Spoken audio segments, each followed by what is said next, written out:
Hello chess friends, and welcome to Jozarov chess channel, and welcome back to the FTX Crypto Cup tournament in 2022. So we're following now this epic duel, the epic match between the world champion Magnus Carlsen and Rameshbabu Praggnanandhaa from the round 7, from the last round of the super event. Again, I'm repeating, Rameshbabu Praggnanandhaa has to win the match game against Magnus Carlsen in order to win the whole thing, because Magnus had two full points more than Rameshbabu Praggnanandhaa before the last round. The first 2 games out of the 4 games ended in a draw. We're now in the game 3, in which again Magnus Carlsen had the white pieces and Rameshbabu Praggnanandhaa, of course, the black pieces. The first 2 games were really incredible so far, but let's now dive into the game 3. It was also quite a spectacular game. So let's see now what happened. Magnus opened with the move knight to f3. The Rameshbabu Praggnanandhaa's response was d5. We have d4, and after move knight to f6, we have now c4, the queen's gambit, and after move e6, we have now the move g3.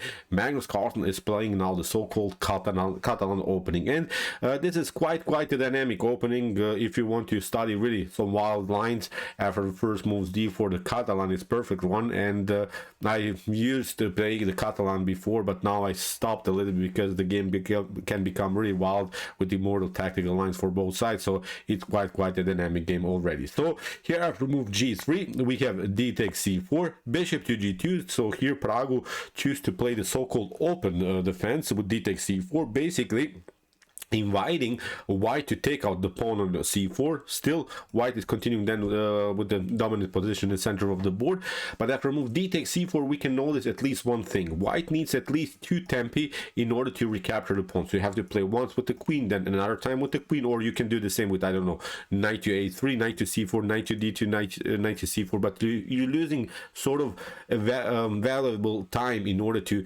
grab this pawn back. Meanwhile black is doing something, so this open defense is sort of idea. You're allowing your opponent some kind of an advantage in the center of the board, but in order to develop faster your minor pieces. So it's of course a good choice here by Praggu. So bishop to d7, queen to c2, and now Praggu breaks immediately in the center of the board with the move c5. Really stunning opening line. I think if you have trouble maybe against the Catalan, this is also a beautiful way to go. So here Magnus plays queen to c4. So you see Magnus played queen to c2, and then second time with the queen, so he lost valuable time. Now Praggu can of course maneuver the bishop to c6 and is competing now against this long diagonal, against this light square diagonal that white is trying many times to occupy in the Catalan opening. So as I said, it's really so far a solid defense, so far an equal position for both sides. So we have now d takes c5. It seems so in the beginning that Praggu lost a pawn here, but actually it's sort of a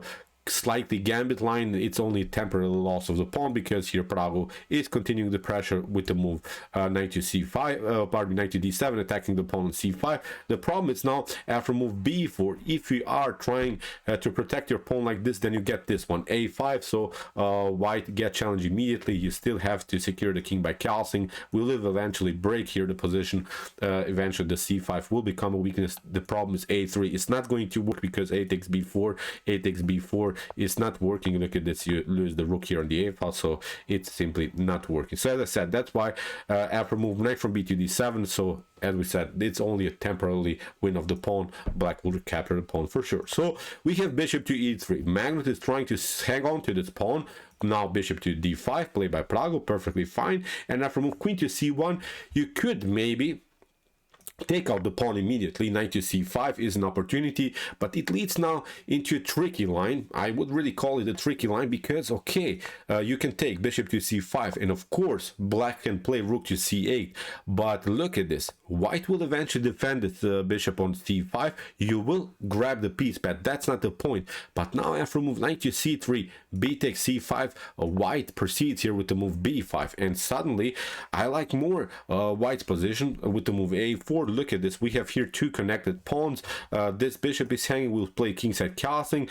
Black is continuing with an isolated pawn. So I would love to really play more this position from white's perspective because of the healthier pawn structure. I think we can agree that black is a much healthier pawn structure. c5, a7 is weak, so I think this is a decent game for white. So that's why you see many of us, I think, would go into this tactical line with knight to c5, bishop to c5, rook to c8, okay, and we will say, oh, this is perfectly fine. fine, but actually I think it would lead into complications. So that's why I left now here Praggo's choice. He played now knight to g4, attacking now the bishop, which is of course here protecting the c5 pawn. So if you play bishop to d4, then of course e5 is going to happen, and now you have to retreat, and then of course black is recapturing the pawn. So here after move knight to g4, Magnus makes, I think, his first mistake in the game. He played now bishop to g5, and this is not such a good move, because here the problem is now that Praggo could have played f6, and then you have to again retreat,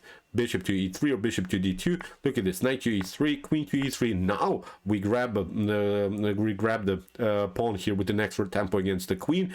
You play maybe something like queen to d2, but now look at this, knight to e5 leads into complication again for white. White cannot take out this knight on e5 because the rook, pardon me, the bishop is hanging, and also the rook. So as I said, it's really unpleasant game already for black. So Magnus rushed here with the move bishop to g5. Praggo should have simply proceeded with the move f6. Even if you play something like bishop to d2, it's not such a huge problem. Again, bishop to c5, a rook to c8 is going to happen, and here black should be slightly better. So this move bishop to g5 is actually a loss of tempo because of this beautiful move f6 that Praggo could have played. But Praggo went also into dubious line, sort of queen to a5. Seems tempting, but again, it's not really the most accurate way. Now Magnus simply saw his mistake, sort of, and he tried not to simplify the game, because here he tried really to force sort of an equalish line. We have queen to c5. Magnus finally got out of the range, and he simply calculated, and now after bishop to c6 here also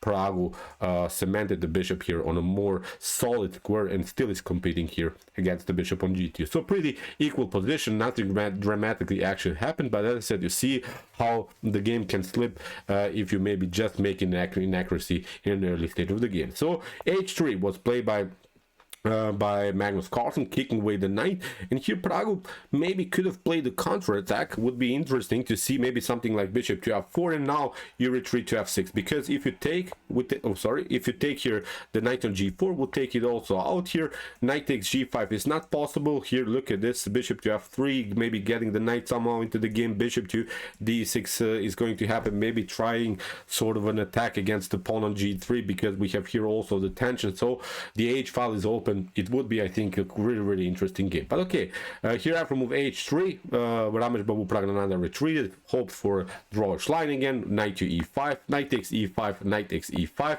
a rook to d1 here by Magnus Carlsen, and now bishop to g2. Here Praggo really simplified the game. Queen to c6, again a new check, f3, and now Praggo finally castled. Okay, maybe there were some other possibilities. The knight is hanging here. I think queen to c3 is a solid line. Now it leads into equality. After knight takes c3, the problem is now you have to play this kind of move a6, because look at this bishop, the knight on b5 could be very interesting. You have also some tactical problems here on the d file. Knight to c7, knight to d6 are opportunities. Knight to e4, knight to d6, the knight is a little bit loose. Bishop to f4 could happen. Bishop to f4 of course leads also into complicated line around the square c7, so that's why Praggo had to play a prophylactic move a6, not allowing this knight to jump on b5. But Magnus found a new square, new opportunity for the knight, of course, the weak b6 square. So let's go back to this line. So as I said, knight to a4 here played by Magnus Carlsen. We have bishop to e7 by Praggo, and now bishop to f4, simply continuing the pressure against this knight in the center of the board. Knight to c6, knight to b6 continues the pressure. Here Magnus is trying to keep the game active, and here after move rook to d8, we have bishop to c7 attacking the rook, rook to d1, and after rook to d1 here we can say, okay, white should be slightly better because of the better piece activity. Black is really paralyzed here, but I think this position can be defended, because here Praggo realized his problems. Kingside castling would be simply too slow, because then rook to d7 is going to happen. White is occupying simply the 7th rank, so that's why Praggo found a way to go. He tried bishop to c5, and he's trying now to get some some kind of a square for the king without even castling, without maybe playing kingside castle, just competing maybe with the rook here on the d file somehow. So we have knight to c8, f6, we have a bishop to b6, and now finally kingside castling here by Rameshbabu Praggnanandhaa. He found a beautiful way how to simplify the game, because after bishop to c5, a rook to c8 who has been played, and now finally rook to d6 here by Magnus Carlsen. So okay, still it's maybe a slightly better position, because white is here bishop or against the knight, where we have both pawns on both sides. But if I think black plays the game in a normal way, this should be also probably a draw. So after rook to d6, of course the e6 pawn is hanging. You could maybe try here from black's perspective to play the move e5. Of course, king to f7 is not working. You get a check and you lose the pawn on the b file. You could, as I said, try maybe the move e5, but the problem is now this move by white. White will play eventually bishop to b6 and will never allow this rook to compete on the d file. Basically, Magnus won the battle a little bit on the d file, so that's why Praggu chose to play a risky line. He played rook to d8, and this is really risky, because Magnus of course took the pawn on e6 and hoped for the best. Of course, why should we not take a pawn? It's an endgame stage. But now Praggu has of course the opportunity to play a rook to d2, attacking now the e2 pawn, but also the pawn on b2. But Magnus has the opportunity to step back, and here the game becomes really wild, because Magnus has now an extra pawn, but has maybe a worst activity, so he lost a little bit his activity with the pieces. So we have king to f7, perfectly fine move by Praggu.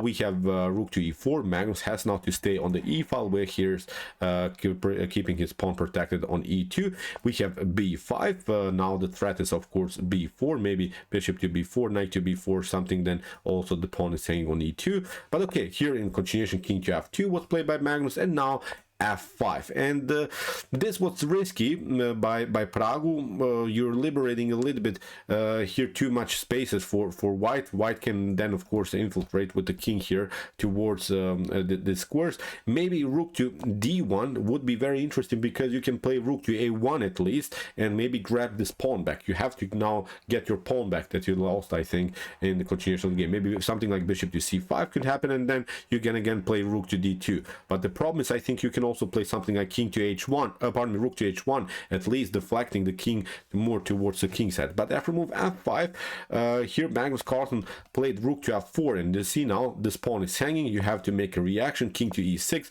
But now with king to e2, the rook has to basically step back here. The only advantage that Praggu had here was this battle on the d file that he had won for the purpose of the lost pawn. But now he has to step back, and from this point on, I think here Magnus Carlsen is taking over. So here after move rook to d8, Magnus plays here normal moves. g4 tries to clear the clarification here on the king side. We have g5, we have here a check, we have g takes f5. If you play of course rook to f5, then b4 is simply trapping the bishop. So that's why here Praggu tried some kind of a tactic, but Magnus simply plays with the check. We have king to f6, and now rook to e4. Here Magnus is staying still on the 4th rank, where b4 is simply not an opportunity. So something went wrong here in Praggu's game. As I said, maybe he should have gone for this line with move e5, where he could have lost the battle on the d file, but at least he could have kept his pawn. Now in this position, Magnus is taking over. We have king to f5, okay,